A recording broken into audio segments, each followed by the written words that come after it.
Bom dia, pessoal do segundo ano do Colégio Luma Carolina de São Manuel. Tudo bem com vocês? Estão conseguindo administrar esse período, né? Difícil para todo mundo, mas que exige da nossa parte foco e determinação. E eu espero que vocês se enquadrem nesse valor. Quero vencer, vou vencer e estou determinado a isso, tá certo? As aulas de hoje, aulas 25 e 26, papel semântico do complemento nominal e do aposto. Então, nós estudamos a semana passada o adjunto adnominal e hoje nós vamos estudar o complemento nominal. Completa o sentido de quê? De um substantivo abstrato. Se for concreto, eu nem vou pensar em complemento nominal. Livro de quê? De gramática, completa livro? Não. Apenas especifica um tipo de livro fazendo o papel de adjunto adnominal. Então, toda vez que o substantivo for concreto, adjunto adnominal. Mas e se ele for abstrato? Aí eu posso ter o complemento nominal. Amor a quem? À natureza. Ele sente amor. Automaticamente nós perguntamos, amor a quem? Amor aos animais, amor às árvores, à natureza. Então, a natureza vai ser o papel de complemento nominal. Completa o sentido de um adjetivo. Minha cabeça, meu pensamento está repleto. Repleto de quê? De ideias. Então, está completando um adjetivo. Sempre que completar um adjetivo, é um complemento nominal.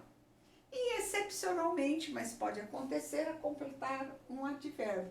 Ele mora longe. Longe de quê? Da escola. Então, da escola, completa o advérbio longe, fazendo o papel de um complemento nominal.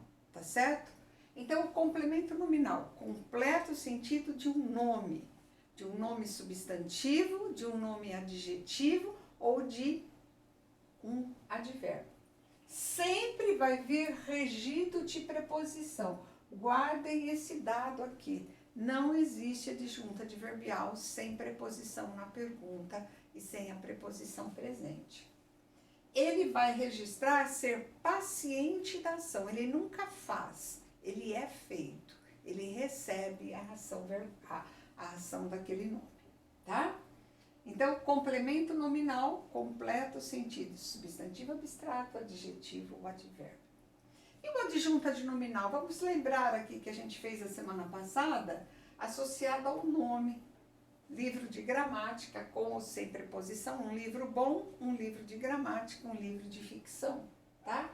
E ele vai ser, na leitura de diferenciar complemento nominal e adjunto adnominal, ele vai ser o agente da ação, é ele que faz. Então, aqui é principalmente quando vocês têm a relação com um substantivo abstrato.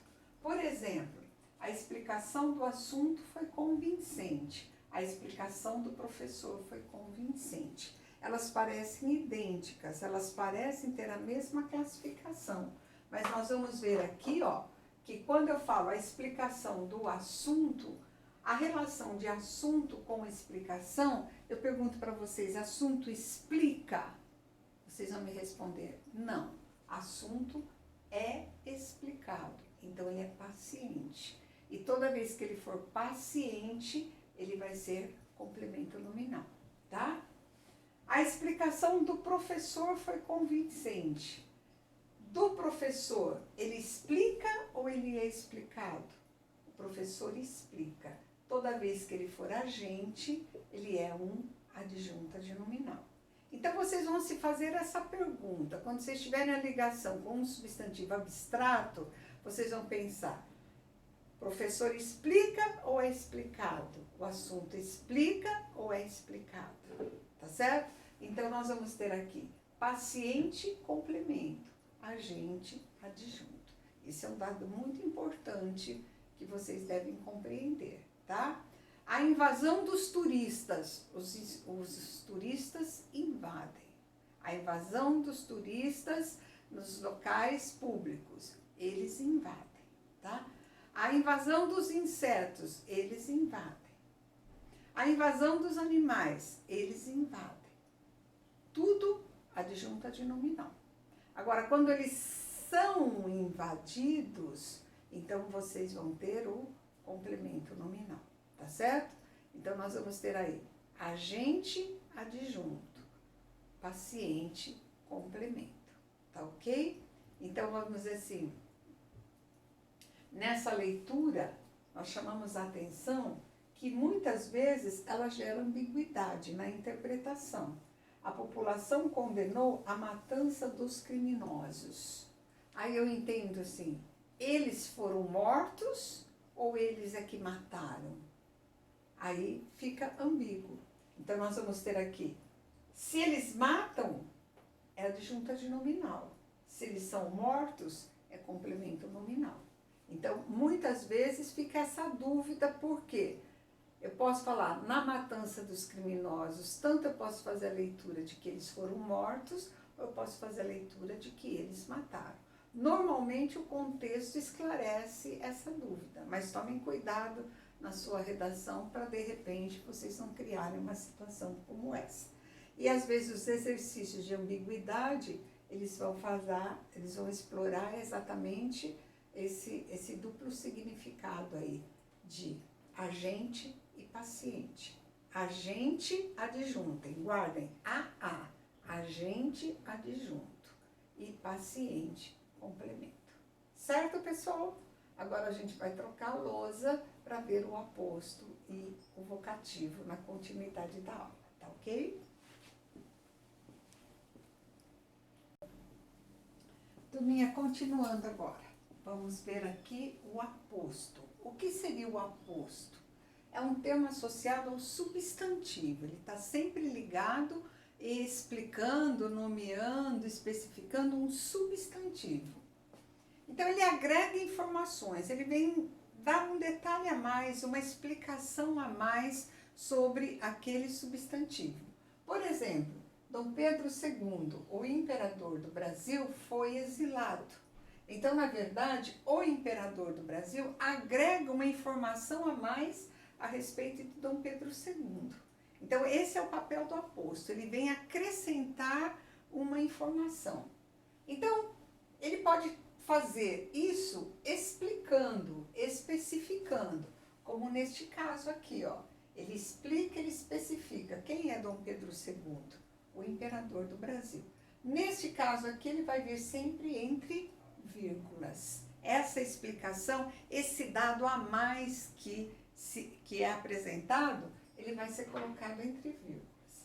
Às vezes, ele faz um outro papel, ele enumera coisas. Então, eu digo assim, ó,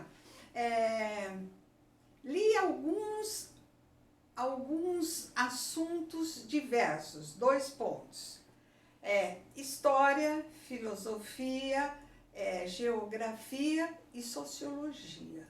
No que você enumerou 4 coisas, você tem também um aposto que é chamado de enumerativo. Ele detalha enumerando. Comprei algumas coisas, 2 pontos. Camiseta, bermuda, meias e um tênis. Então, você tem lá 4 coisas especificadas, enumeradas para fazer essa especificação, essa enumeração. Essas enumerações, elas vão vir sempre entre vírgulas, tá? Ou ele faz o contrário, ele sintetiza várias coisas numa única palavra, geralmente com seus indefinidos, tudo, nada, ninguém. Então, eu falo assim, dinheiro, fama, mulheres, vírgula, tudo o encantava. Dinheiro, vírgula, fama, vírgula, mulheres, vírgula, um sujeito composto, que de repente se sintetiza na palavra tudo. Então, isso não tem cara de aposto e é um aposto sintetizador. Uma enumeração de várias coisas, de repente se resume numa única palavra, tudo, nada, ninguém. Essas palavras aqui vão se constituir num aposto resumitivo, Ele resume tudo. Ou então ele nomeia, ele dá nome. Leio semanalmente a revista Veja. O nome da revista é um aposto nominativo. Leio o jornal a Folha de São Paulo. Então, Folha de São Paulo, entre aspas, vai ser um nome. Ele é um aposto nominativo. Então, conforme ele explica, ele vai ser um aposto explicativo ou especificativo. Se ele numera, ele se chama aposto enumerativo. Se ele sintetiza, ele se chama aposto resumitivo. E se ele nomeia, ele se chama aposto nominativo. Dificilmente eles pedem para vocês classificarem um aposto. Basta que vocês reconheçam que aquela palavra ou aquele termo está fazendo o papel de um aposto, tá? E o vocativo? Vocativo vem do latim vocare, que quer dizer chamar. Então, é uma forma de nós chamarmos alguém por um nome, por um apelido, por uma característica. Ele é um termo que vem isolado dentro da oração. Ele não é sujeito, ele não é predicado. Ele vem sozinho, sozinho. Não se associa o sujeito ao verbo, mas sim ao interlocutor. Então, como é uma forma de eu chamar, eu estou chamando alguém ou alguma coisa para ser questionado, perguntado ou aproximar-se. É um chamamento. Então, nós vamos ter aqui, ele não é sujeito, ele não é predicado.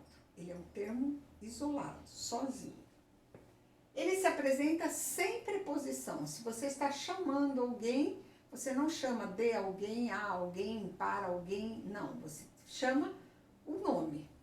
Você, ei você, o colega, professor, mãe, pai. Então, sem a preposição. Ele vem separado pela vírgula, sempre separado. Se ele vem no começo da frase, fala, professora, vírgula.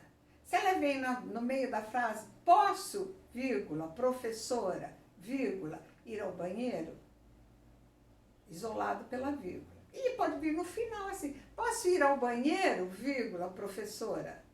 Então, você está chamando a professora para fazer um pedido, que pode vir no começo, que pode vir no meio, que pode vir no final. Interpela o interlocutor. Então, a pessoa com quem você está falando, é uma forma de você chamar essa pessoa, chamar a atenção dela para você, no papel da interlocução. Então, por exemplo, eu falo assim, garçom, você pode me trazer o cardápio? É uma interrogação. É uma forma impessoal. Garçom, você pode me trazer o cardápio? Amigo, você pode me trazer o cardápio? Então, a forma de você utilizar o vocativo, de repente, pode produzir um efeito mais simpático, uma empatia melhor. Então, você faz um gesto mais cordial, amigo, do que simplesmente garçom. Então, pode ter uma carga conotativa aqui de afetividade ou de impessoalidade, de acordo com o termo que você escolhe para fazer uso do vocativo, tá? É importante, o que é importante? Não confundir vocativo com sujeito, porque muitas vezes vocês falam assim, professora, onde você parou? Quem parou? Professora, sujeito. Não. Uma que o sujeito não pode nunca estar isolado pela vírgula.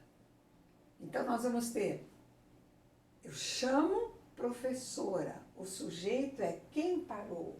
Você.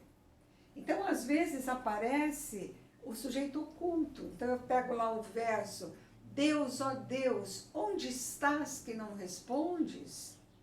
Quem não responde? Quem estás? Deus? Não. Deus é a invocação que eu faço. Quem está? Tu. Onde tu estás? Onde quem não respondes? Tu não respondes. Então, muito cuidado para não confundir vocativo com sujeito. Vocativo chama. O sujeito é quem realiza a ação, é sobre quem o verbo está falando alguma coisa ou exprimindo qualquer tipo de sensação. Tudo bem? Então, fechamos os termos associados ao nome. Então, nós vimos os adjuntos adnominais, o complemento nominal, o aposto e agora o vocativo, que não faz parte nem do sujeito nem do predicado. É importante que vocês guardem isso. Adjunto adnominal, tudo que circula em volta do nome, o artigo, o adjetivo, o pronome, o numeral, a locução adjetiva. O complemento nominal, tudo que completa o sentido do nome. Ele ficou incompleto, ele pede alguma coisa que complete o seu sentido. E essa alguma coisa vai ser um substantivo abstrato, um adjetivo e raramente um advérbio, tá certo? O aposto agrega uma informação e o vocativo chama alguém na interlocução. Certo, pessoal? Espero que vocês tenham entendido. Qualquer dúvida vocês poderão manifestar. Os exercícios referentes a essa aula estão na página 52, do exercício número 1 ao exercício número 7. Isso na apostila. E tarefa mínima e complementar referente a essa aula, a estas duas aulas, tá? Então, nós vamos ter aí para vocês responderem no plural. Certo, pessoal? Semana passada nós tivemos uma reunião para falar da avaliação referente ao primeiro bimestre. Então, eu fiz um